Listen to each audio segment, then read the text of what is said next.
नशे फेरोज़ भरसा कमरुद्दीन थाने जे हद मां मोरी डिग्री कॉलेज में पढ़ंदड़ 12 क्लास जे शागिर्द इमरान साबकी जी आज़ादी लाइ शहीद बेनज़ीर भुट्टो यूनिवर्सिटी ऐं कॉलेज जे सभी शागिर्दनि जी यूनिवर्सिटी गेट खां नेशनल प्रेस क्लब ताईं रैली कढी एहतजाज कयो वियो।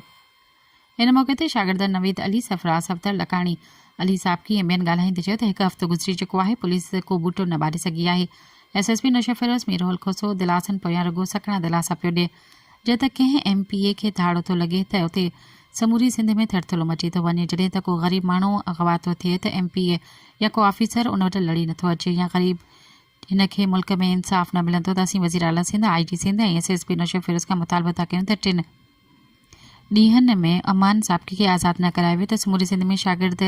तंज़ीम एहतजाजी काल ॾींदे पोइ समूरा शागिर्द रस्तनि ते हूंदा।